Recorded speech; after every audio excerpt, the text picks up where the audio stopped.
Welcome back, guys. We are going to the next part of ionic equilibrium. Now we are going into the part where we learn how to calculate pH of different solution. That is the main purpose of ionic equilibrium का chapter, right? अब हमें pH किस type के solution का calculate करना है, अगर आप ये डिस्टिंक्शन कर सकते हैं, अगर आप ये पर्टिकुलर एक्सपर्टीज इस चैप्टर में डेवलप कर सकते हैं, तो ये चैप्टर आपको रिलेटिवली इजियर लगेगा, right? So let's start over here. हमने बोला कि हमें पीएच कैलकुलेट करना है इसमें, ठीक है. Now pH calculation depends on the type of species that we are dealing with, right? अलग अलग कॉम्बिनेशन पॉसिबल है, जैसे कि केवल स्ट्रॉन्ग एसिड है हमारे पास, केवल स्ट्रॉन्ग बेस सॉल्यूशन है, या फिर केवल वीक एसिड, केवल weak base. We can have a strong acid weak acid solution. हमने एक स्ट्रॉन्ग और एक वीक को मिक्स किया हुआ है, ठीक है. हमने स्ट्रॉन्ग और बेस और वीक बेस को मिक्स कर दिया. फिर हमारे पास पॉलीप्रोटिक एसिड हो सकता है, जैसे कि H3PO4 हो गया, it's a triprotic acid, right? We could have H2SO4. A weak acid like H3BO3, but that is monoprotic, right? So we can have polyprotic acid or we could have amphiprotic species also, right? ये सब चीजों के बारे में हम, ये terms के बारे में हम पहले सीख चुके हैं. तो अगर आपने ये नहीं पढ़ा हुआ है तो please go back to the previous lectures, जो इंट्रोडक्टरी लेक्चर्स है इस चैप्टर के आयनिक इक्विलिब्रियम के, वहां से आप उसको पढ़ सकते हैं. तो जैसा मैं बोल रहा था कि की skill set over here is to be able to identify the type of solution. This is the main thing over here.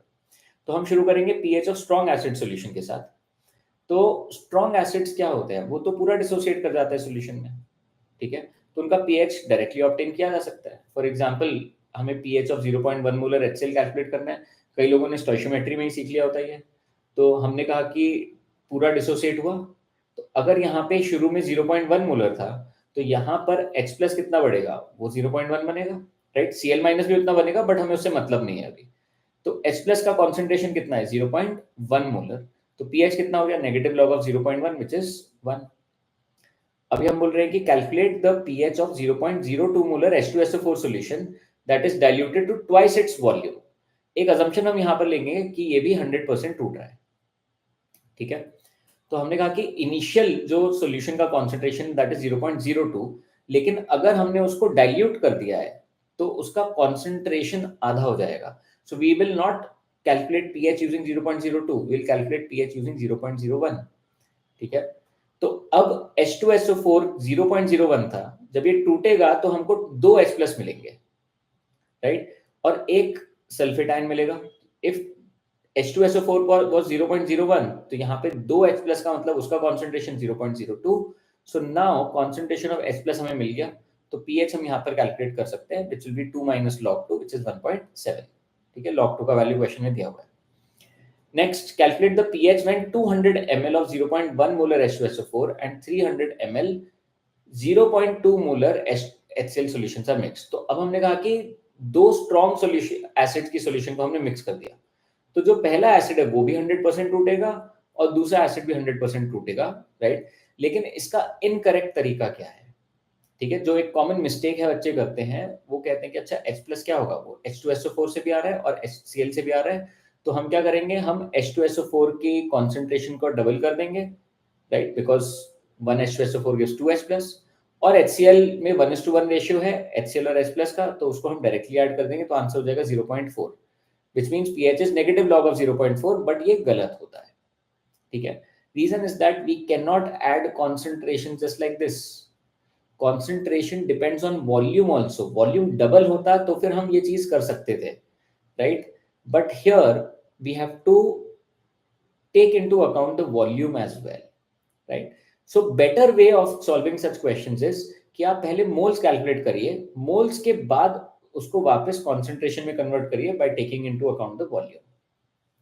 तो हमने कहा कि फाइनल H प्लस के मोल्स कहां से आएंगे, that will be twice the number of moles of H2SO4 because 1 H2SO4 is giving 2 H plus and moles of HCl, क्योंकि यहाँ पर 1:1 का रेशियो रहेगा. तो हमने मोल्स कैलकुलेट करे by using molarity into volume. Similarly for HCl we use molarity into volume. तो एक जगह पर हमको मिला कितना, 0.2 into 200 which is 40 millimoles, और HCl के लिए मिला हमको 100 millimoles. तो टोटल कितना हो गया यहाँ पर, ठीक है. So what is the total number of millimoles that we have for H plus, which is 100 millimoles, and total volume कितना हुआ? 200 था H2SO4 का, 300 था HCl का, दोनों ऐड कर दिया, we get the concentration of H plus. So see, this is not the same. यहाँ 0.4 लिया था, निकाला था हमने, लेकिन यहाँ 0.2 आ रहा है. So what is the pH? Negative of log 0.2, ये आपको कैलकुलेट करना आना चाहिए, which is 0.7. Right? Now find the pH when, next question, find the pH when 3.65 gram HCl is added to 200 ml water.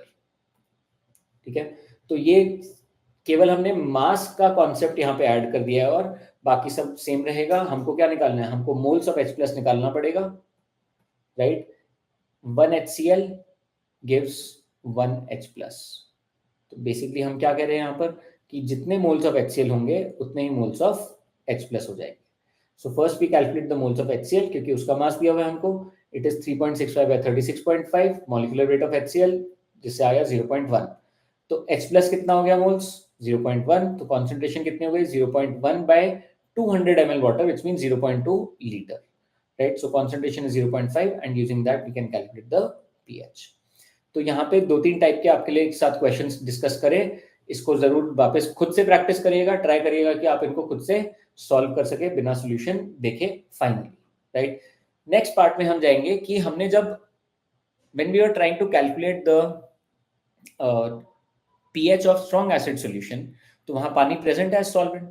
Then why have we not considered water का contribution? हमने अभी just पढ़ा पिछले video में कि पानी का auto ionization होता है, पानी भी H+ रिलीज करता है, राइट?